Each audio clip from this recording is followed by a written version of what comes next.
Hello and welcome to today's episode of Dream Business, Dream Life. Today I'm joined by the amazing Niki Kinsella.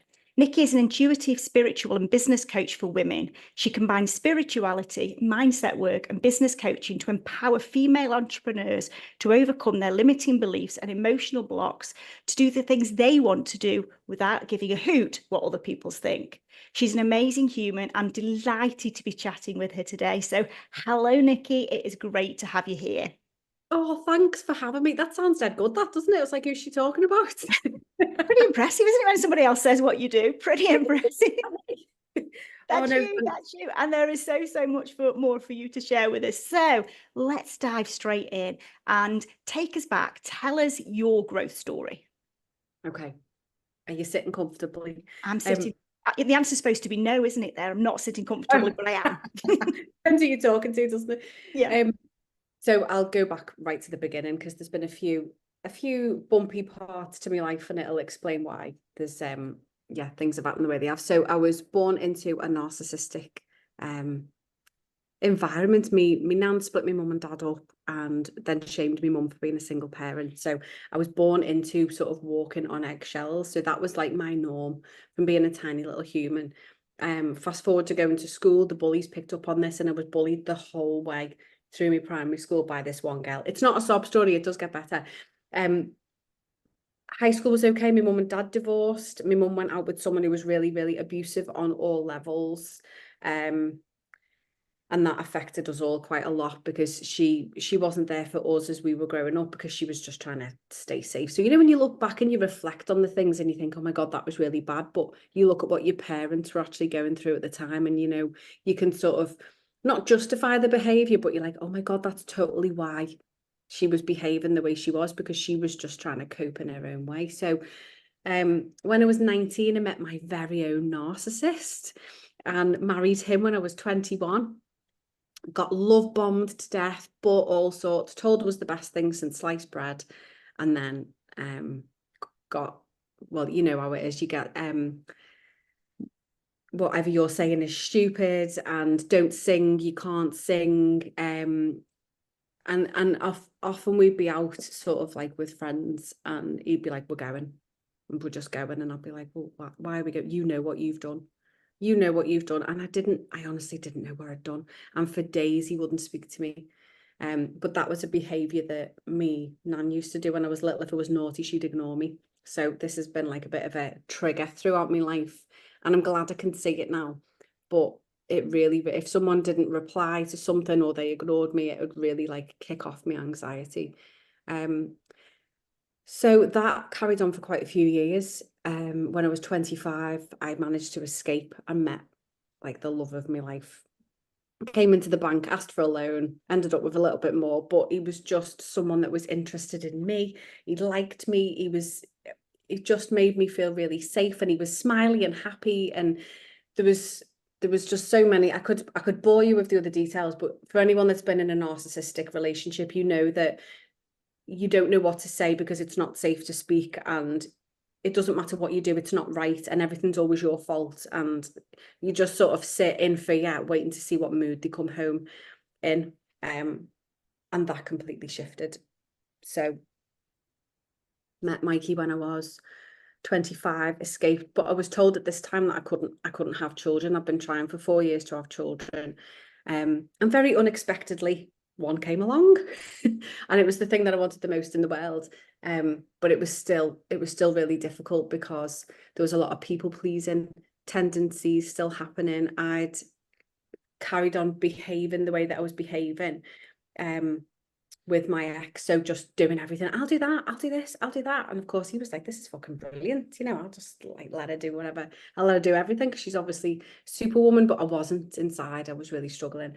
I'd also picked up a coping mechanism from, I think from when I was about 18, 19, drugs and alcohol. I think it was a bit earlier than that, actually. I think I started drinking when I was about 13, saving me dinner money and buying a bottle of vodka and drinking it straight in the park on a Friday, not remembering how I got home. So that, but everyone in my family was a big drinker, so it didn't seem like it was anything. I knew I shouldn't be drinking because I was young, but I'd watched my whole family just drink as a, you know, my mum reached for a glass and my nan had a martini every night, and my granddad was on Tennant Super and stuff like that. So it was always a big part of my life. And then it became, the weekend was sort of party Friday, maybe not go to bed till Sunday, but then the whole week I was numb. And I didn't need to deal with anything because I wasn't really functioning properly until like Wednesday, Thursday, when my anxiety had come back. Because what goes up must come down. So I ended up with anxiety, depression, panic attacks really badly towards the end, to the point where I couldn't leave the house.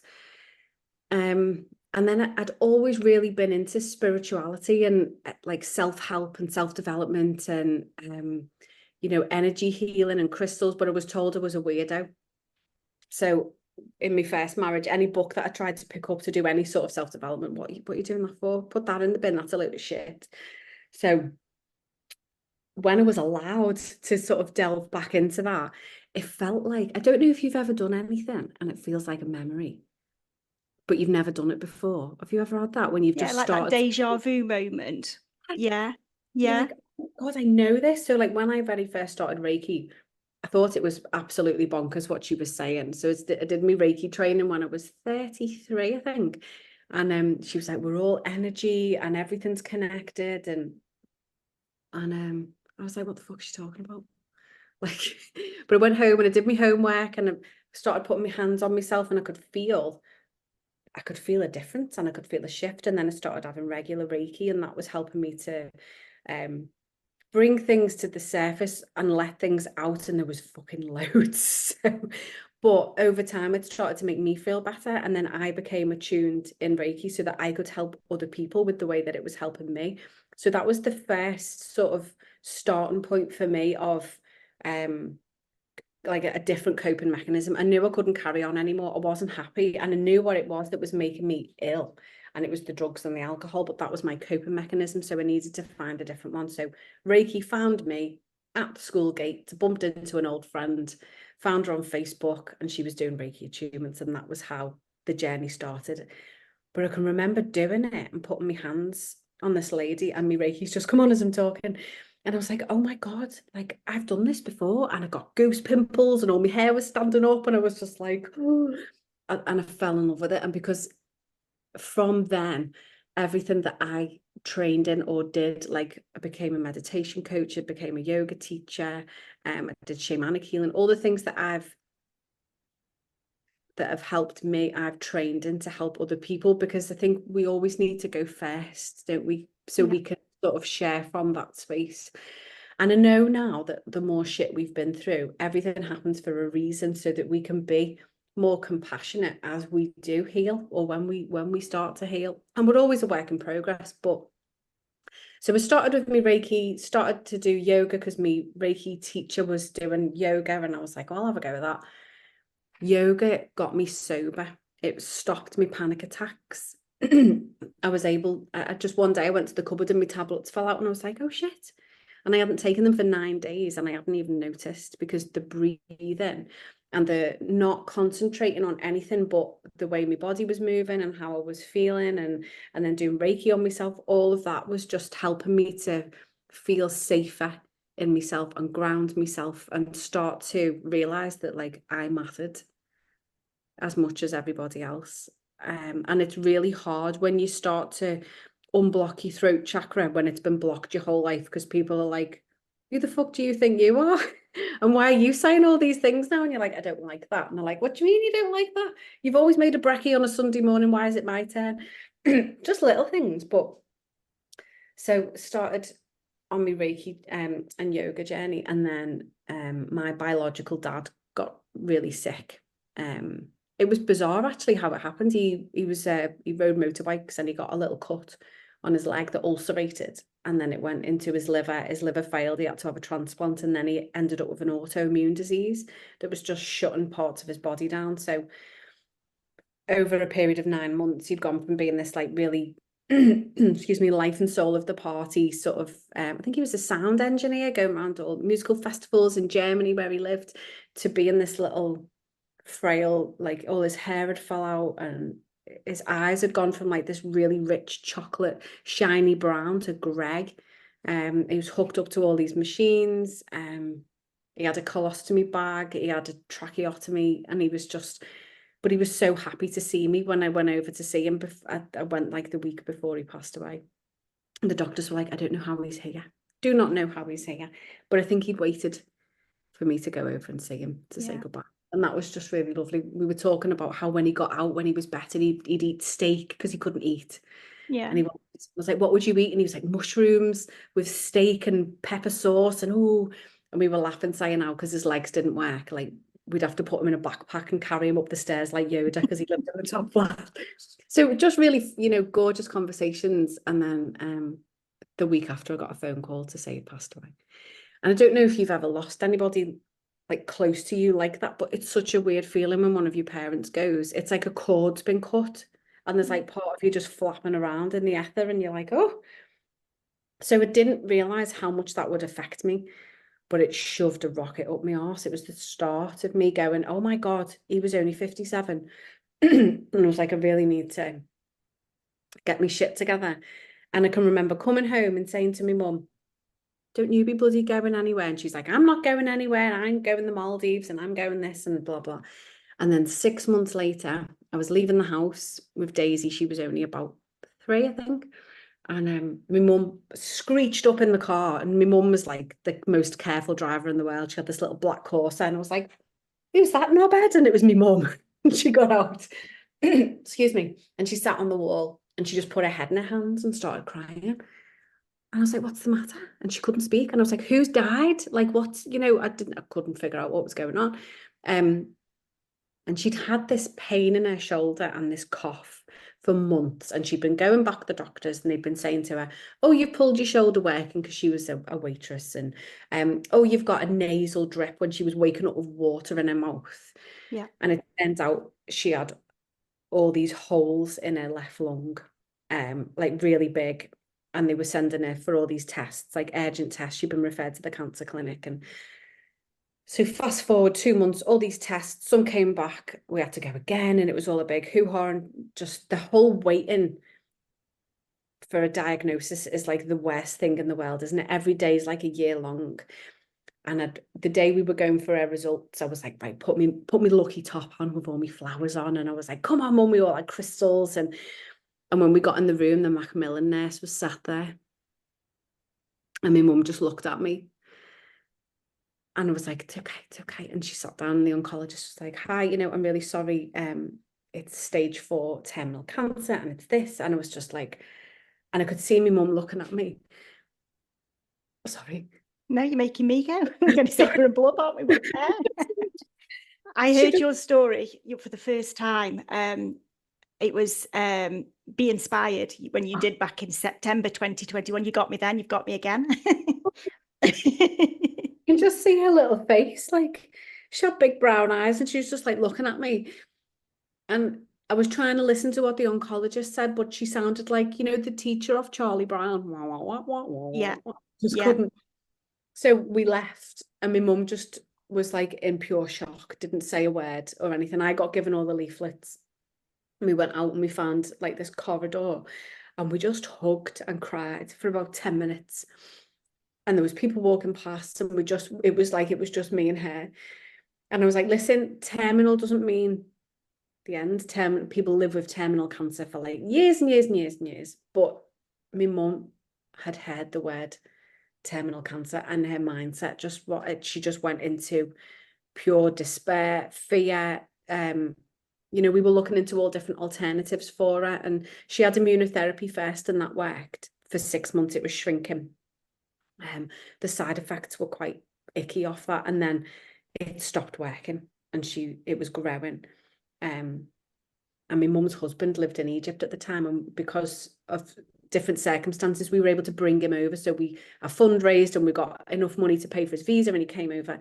But it was like when he came as well, she felt like she could just sort of surrender and lean back. And it wasn't working. She had 1 round of chemo and her bowel started bleeding and everything was it was too painful for her. So she said, I'm not doing it. This is my journey. She sat me down on the bed. This is my journey.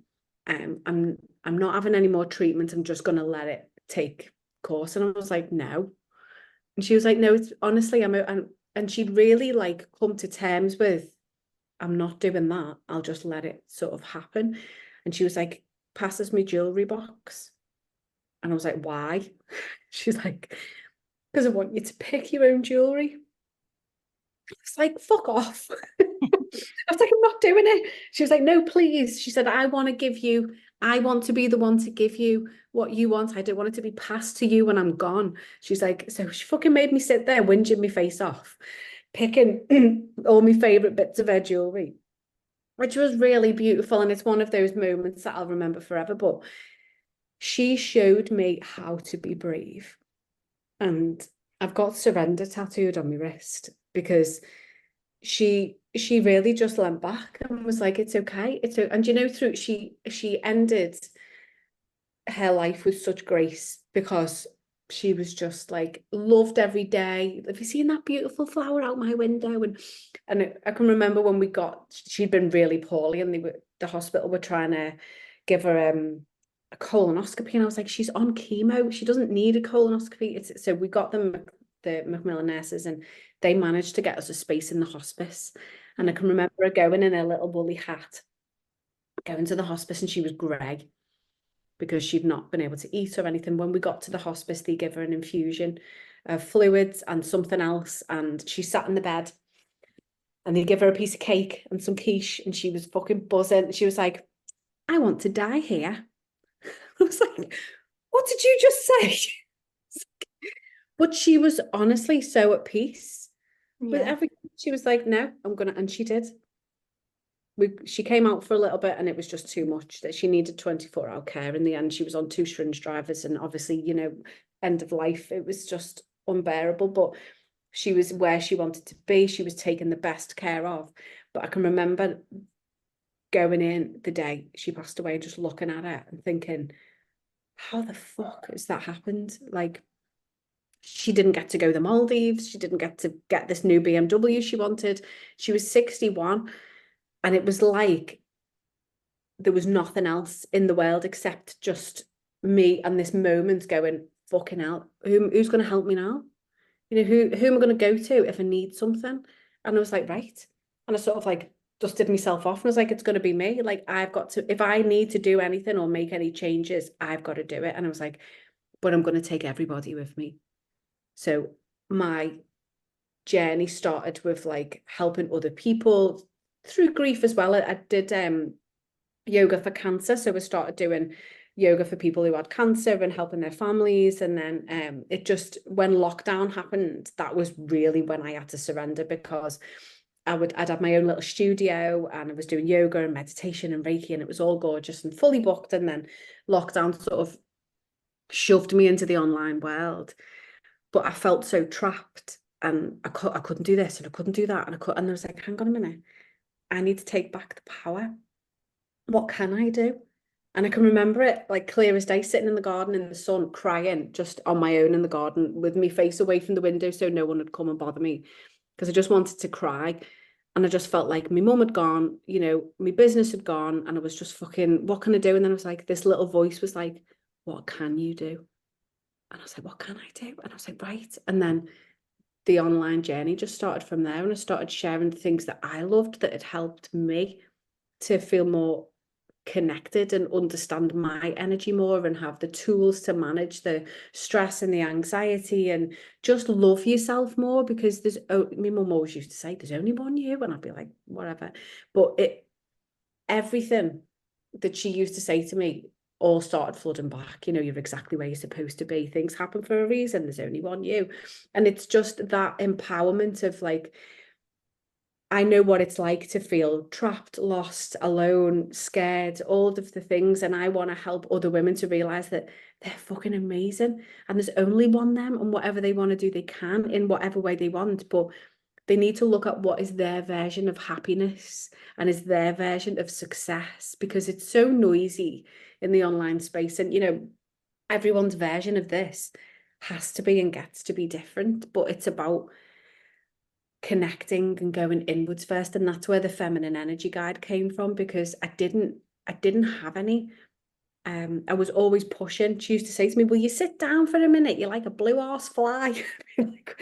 I couldn't stop. I couldn't sit down. I was too anxious. And I felt like if I was sitting down, I was being lazy. And so leaning back and slowing down and listening and going inwards and being able to trust myself, I started making amazing decisions that were lighting me up. And as I was lighting up, I was able to help other people to light up as well. And I was like, this is fucking brilliant. So that is my mission now, because I've recently franchised, is to create a sisterhood of heart-led women that want to change the world through holistic and spiritual modalities and practices, and just help more people. I love that. I absolutely love that. And do you know what I love your journey. I think it's amazing what you've gone through. It shows your resilience, and it definitely shows that the universe throws things at you for a reason, doesn't it? As hard as they are at the time, things happen for a reason. And you've obviously taken those reasons and done something with them, which is amazing. But you said that you sat in that garden looking away from the window and you said, what can I do? And I think that statement is super, super powerful, because I think we often sit and think about what we can't do, what we shouldn't do, what's wrong to do, what we're not capable of doing. We think of all of the things that are in our way, whereas that was a really positive statement that says, what can I do? And you then, because you've came at that from a positive perspective, from a powerful perspective, it's enabled you to open the world to, I can change lives. You know, I can do things that are going to change people's lives because I'm going to change mine. And then that is going to have a knock-on effect on other people. So I absolutely love that statement. And I think that's a definite massive takeaway for everybody listening. Think about, what can I do?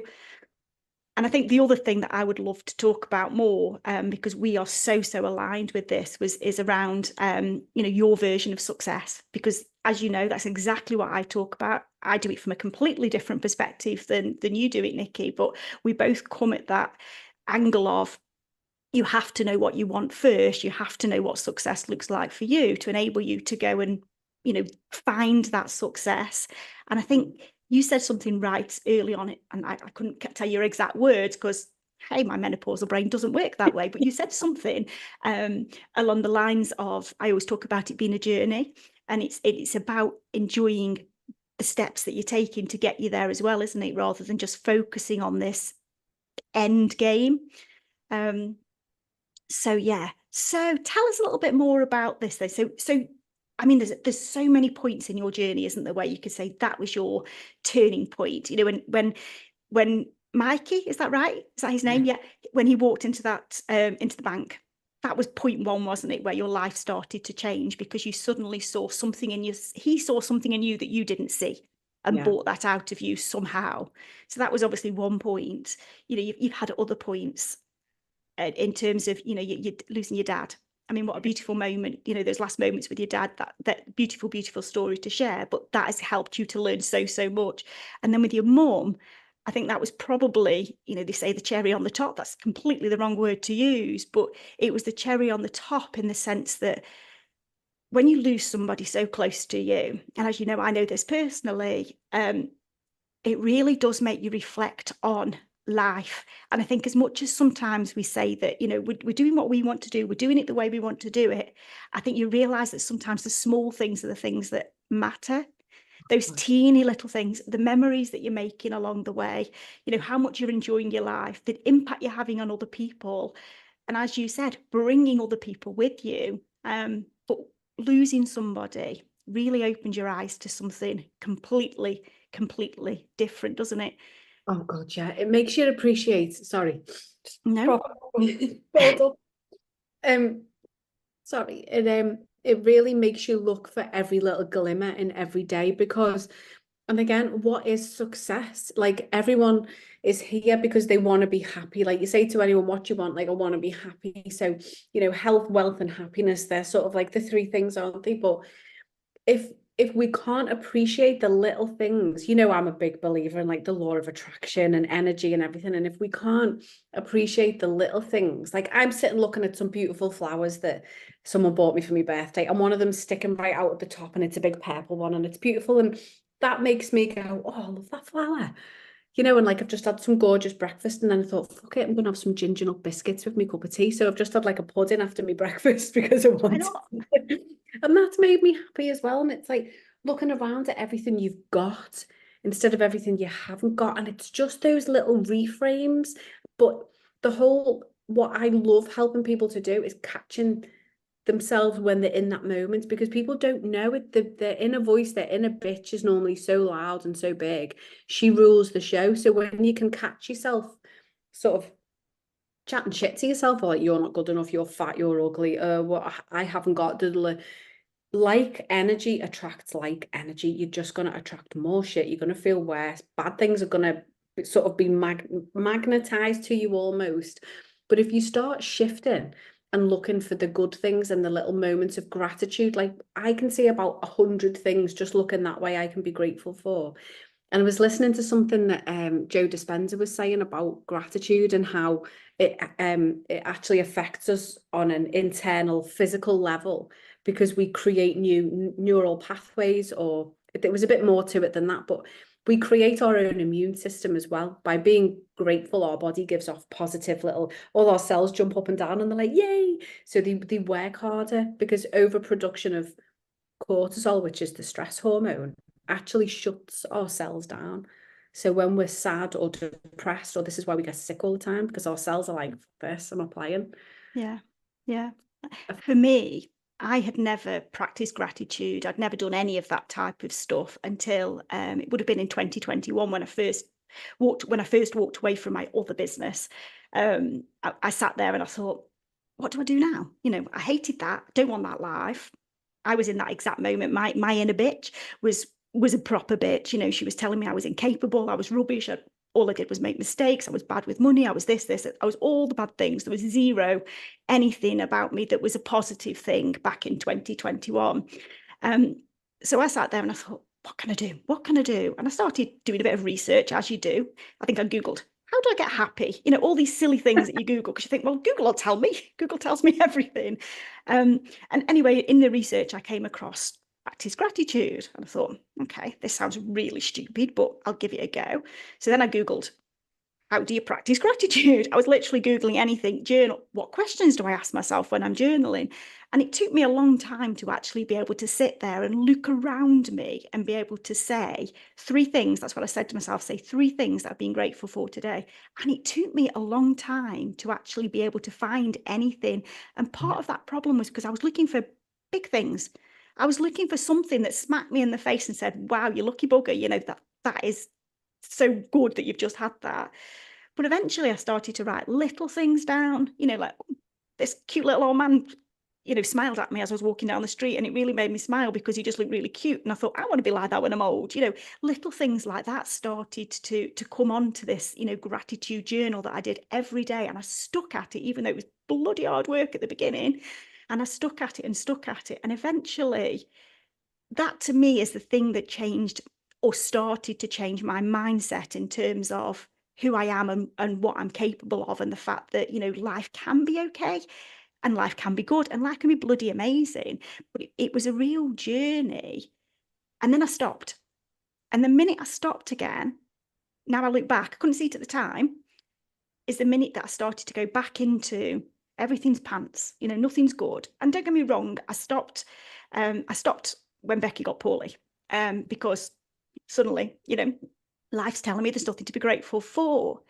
And I shouldn't have stopped, because there was, you know, listening to your story. Now I'm going to go, you know, listening to your story. There's so many good things in the bad things, isn't there? But I've You started again. can't see And them when you're in them, though. You can't, in no, that bad moment, you can't see that that's a good thing that's happening if you're not used to looking for the good. And yeah, it's only when you look back and you process and stuff, and you're like, do you know what? That yeah. conversation, oh, Yeah, the silly little conversations that you were still having, because, you know, you did still have those silly conversations. But now I've started again. I can feel it again. I can feel the energy shift. I can feel the, and it's the simplest thing to do, isn't it? It doesn't yeah. have to And be anything people, fancy. Just grab a book or exactly. anything, and just, even in your head, you don't have to write it down if you don't want to. I like to write down because I feel like it's achieved if it's written. But yeah, gratitude journaling is a game changer for me. It's amazing. So I was reading I love scrolling Pinterest with quotes because I just love them. And this morning it said, if we focus on the big things only, we're going to miss all of the little things. And it's the little things that make us, so like what you've just said, the more little things we can notice, like loads of little things becomes a big thing. Imagine putting little drips of gratitude into your body or happiness throughout the day. And by the end of the day, you're just full of it. It's just so beautiful. But people think life-changing things have to be big, but actually something as simple as gratitude is so powerful on all levels, mind, body, and spirit. Whatever you believe in, it's scientifically proven that practicing gratitude improves your health, improves your mental health, improves your mood. It affects relationships on a positive level. There's so many benefits to just those little, like, I thank you for the water in my tap. Thank you for my clean knickers.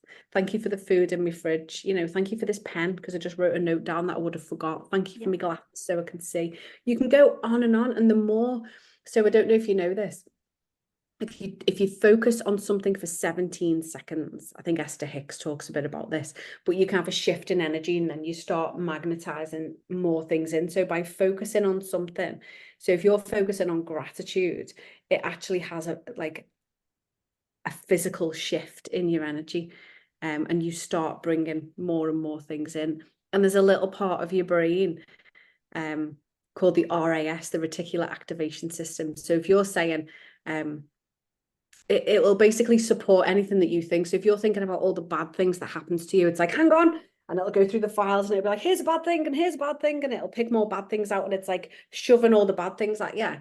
But if you focus in on the good, it'll remind you of more good things. So the more you think about something good, the more your mind will want to support that that's the truth. So it'll remind you of other good things that have happened. It's like when you look for a red car, or you're getting a red car and you're thinking about a red car, and then you see them everywhere because you're focusing on them. It's just like that. Yeah. It gets to be so easy though. It's like breath work. Nothing fancy, just sitting, breathing in for 4, holding for 2, breathing out for 8. Do that for 9 rounds and you've regulated your nervous system. Yeah. Yeah. And I think it's all these things, isn't it, that as business owners, because most people that are listening to this are going to be business owners, because this is about, business growth as well as it's about personal growth. You've got to be in a good state of mind yourself, which is why I always talk about you can't grow a business if you don't grow alongside it. It's all of this stuff. When we're talking about personal growth, it's all of this stuff. It's not just about learning new skills, training in something different. That's one set of, developing yourself. But the other side is 100%, it's working on your mind, isn't it? It's getting yourself, from a mindset perspective, able to deal with the things that you were going to get thrown at you, because that happens in business, doesn't it? That happens in life too. Things get thrown at you that very easily do that thing you were just talking about, going off into your drawers and digging for the things that remind you that you're bad at launching, or you're bad at putting sales out there, or you're bad at doing all of this stuff. You can't stand on stage because you fell over when you got on stage last time. All of that stuff is going to come back out if you allow yourself to do it. But just doing a teeny bit of gratitude practice, breathing, meditation, whatever it is that works for you, to get yourself into a point where you can bring the positive stuff in, is going to make a massive difference to you, but it's also going to make a massive difference to your business. My business knows when my mindset is in the right state.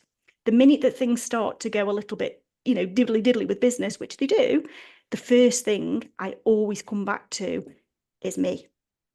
And that's the missing piece though. This is what I'm seeing so much. So I'm creating something in the background now because I see there's so many strategy courses and sales courses and everything, and you can do all of those. But if you're not right within you, if you don't know how you feel or how to make a decision, or, just honor your energy, do you know what it feels like when you're about to burn out? What does stress look and feel like for you? And then the coping mechanisms, but also embodying the magic, of just like spirituality turns a lot of people off because they think it's religious. But to me, spirituality is you understanding you at a soul level, like mind, body, and soul. So who are you? What do you love? Why do you love that? How do you feel when this happens? What, digging and just getting to know and love yourself so much that you always put you first. So the minute you start to get overwhelmed when you're working, you're like, I need 5 minutes.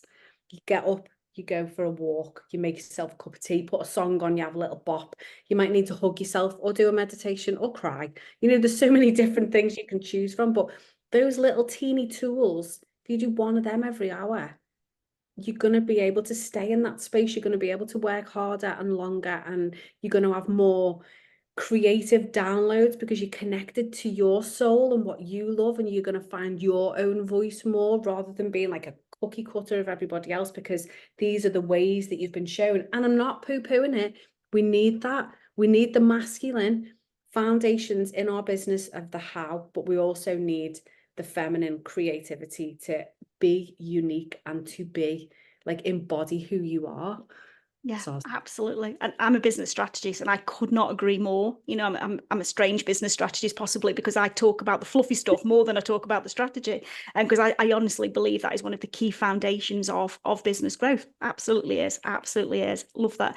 Anyway, we could literally talk all day, but we haven't better. I've just realized it's 11:11. So now is the perfect time. My number, now is the perfect time, Niki, for you to share with us a top tip for our listeners.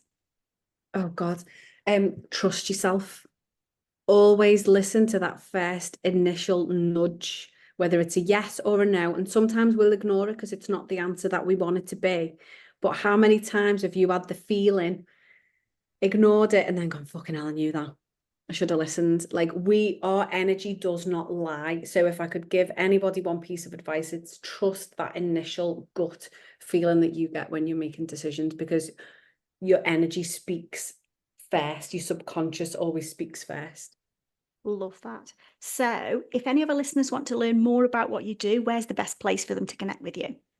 So I am on Facebook as Niki Kinsella and Instagram as Niki Kinsella, blue tick because I've been hacked. So make sure you get the blue tick one. And my website is nikikinsella.com.